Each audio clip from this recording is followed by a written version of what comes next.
이제 구성 원리를 이제 살펴보겠는데요. 보육과정 개발에서 중요하게 고려해야 될 것입니다. 보육과정을 이제 개발을 하셔야 되는데, 어떻게, 뭐 어떤 부분을 중요한지, 어떤 부분이 뭐 좀 덜 중요한지, 이렇게 나름대로 고민을 하시면서, 고려를 하면서 이제 개발을 하셔야 되는데, 보육 대상의 발달적 특성, 대상이 누굽니까?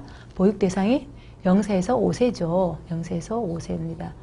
0세, 5세의 발달적 특성과 보육기관의 철학 및 제반적인 여건. 보육기관의 철학은 그 해당 어린이집, 여러분들이 나주 추후에 이제 그 기관에 이제 그 현장에 이제 교사로 근무를 하시게 되면 그 기관에 어린이집에 철학이 있을 겁니다. 이 어린이집은 뭐 자연과 가까이 있어서 자연을 이제 토대로 하는 숲 체험 프로그램을 하는 그런 프로그램을 하겠다는 어떤 그런 특성이 있을 수 있고, 여기는 몬테소리를 할 수 있다. 아마 뒤 시간에 여러 프로그램을 특성화 프로그램을 말씀드리겠지만, 그런 특성화 프로그램을 하는 뭐 어린이집 보육기관의 철학이 있을 겁니다. 그 철학을 바탕으로 해서 그 어린이집의 여건, 이제 뭐 도로가에 위치한지, 아니면 저 숲속에 위치한지, 아파트 안에 뭐 관리동에 위치한지, 아파트 1층에 뭐 가정으로 위치한지, 이렇게 그런 어린이집 여건, 이런 여건을 고려를 하셔야 되고요. 개발하실 때.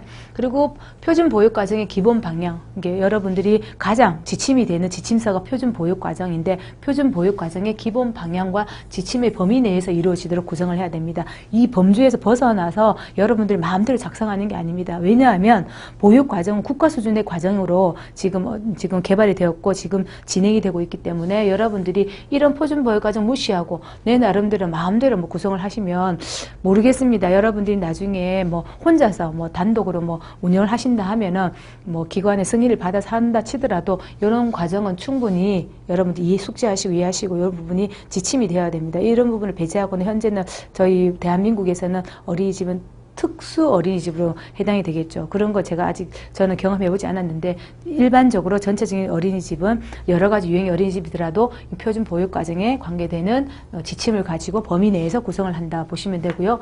관계 법령을 준수하는 것도 중요하게 고려해야 됩니다. 그래서 여러 가지 법령이 있습니다. 운영을 하시다 보면은 보건복지부 관할이긴 하지만 지자체 관할에서 여러 가지 법령이 있는데, 그 부분도 고려하셔서 되는 부분, 안 되는 부분, 좀 이렇게 속아야 되는 부분, 지지해야 되는 부분, 여러 가지 부분을 준수하는 것도 중요하게 고려하시면서 구성을 하셔야 된다는 겁니다. 구성 원리를 차근차근 한번 살펴보시기 바랍니다. 그래서 구성 원리에서 이제 그러면 그 내용은 어떤 부분인가? 이제 보육 대상이 어떤가? 대상이 누군가? 나는 뭐 영아를 운영하는 0-1세 반이다. 뭐 아니면 나는 유아를 운영하는 3세 반이다. 보육 대상이. 그래서 0-1세, 뭐 2세 같은 경우에는 표준 보육 과정이겠죠. 표준 보육 과정의 지침을 따를 것이고요.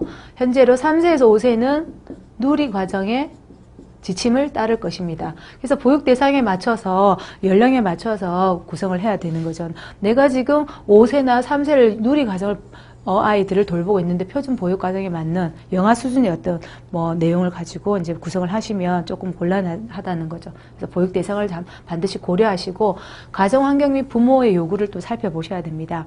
가정 환경이 한부모 가정인지, 아니면 조성 가정인지, 맞벌인지, 어머니가 전업주부인지, 여러 가지 어떤 가정 환경의 형태가 다릅니다. 그런 형태도 있었고 부모 요구도 있을 겁니다. 그래서 만약에 부모가 맞벌이, 엄마가 이제 직장을 다니시면 요구도가 조금 더 있겠죠. 왜냐하면 아이가 하루 종일 이제 기관에 어린이집에 있다 보니까 아이들의 어떤 애틋함에 대해서 좀 요구를 더 하실 수 있습니다. 뭐 간식을 좀 많이 주세요, 낮잠을 좀 많이 재워주세요 하는 여러 가지 요구가 있습니다. 그런 요구들 충분히 구성해서 반영을 하셔야 됩니다. 그래서 가정환경 부모 요구를 살펴보시고, 그리고 지역사회 실정, 지금 현재 이제 처해 있는 그 어린이집이 어떤 지역사회에 지금 구성원으로 형성되어 있는지, 만약에 뭐 공단 지역의 어린이집이 만약에 설비가 되어 있다 하면 그 공단은 주로 이제 맞벌이라든지 뭐 근로자 계급이 많다면 거기에 맞는 어떤 실정을 맞춰주셔야 되고, 만약에 뭐 이렇게 뭐 학교라든지 뭐 법조기라든지 그런 쪽에 설정이 되어 있다, 아니면 시장에 설정이 되어 있다, 어린이집이 기관이, 그럼 그 실정에 맞는, 지역사회에 맞는 실정인데,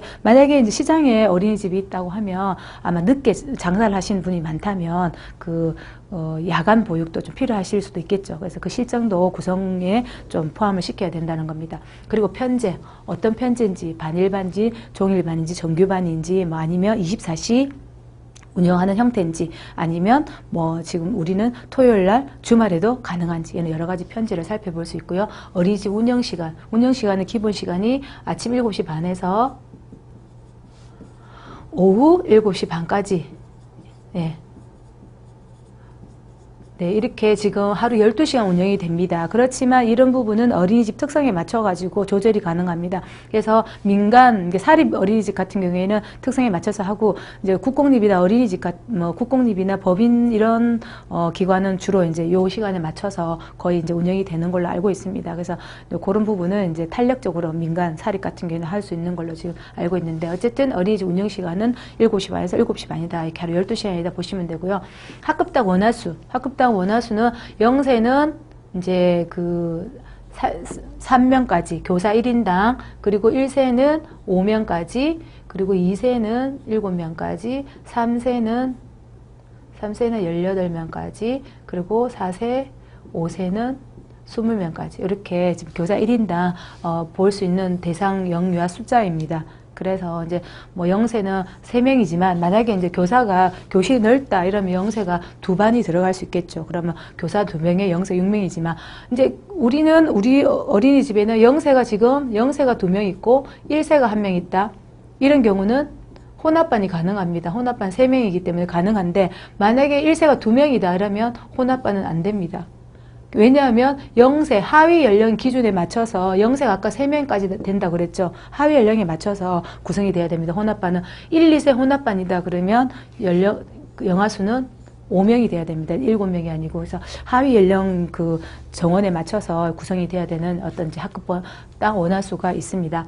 또한 이제 보육기관의 시설 및 환경, 보육기관이 큰 시설인지 다양합니다. 보육기관은 이제 가정어린이집 같은 경우에는 가정어린이집 같은 경우에 20명 미만이어서 이제 조금 이제 규모가 좀 획일화되고 유치원 같은 경우에도 좀 보편적인데 어린이집 같은 경우 정말 다양합니다. 그래서 21명부터 심지어는 거의 300명 가까이 시설까지 있는 다양한 어떤 형태를 갖추고 있는데 보육기관 시설 및 환경, 그래서 여기가 농어촌 지역인지 아니면 도시 지역인지 공단 지역인지 환경도 중요하고 놀이터가 가까운지 아니면 숲이 가까운지 아니면 이렇게 시장이 가까운지 도로변인지 여러 가지 제반적인 보육기관의 환경, 시설을 살펴보면서 이런 부분이 모두 포함이 되면서 고려하면서 구성을 하셔야 됩니다.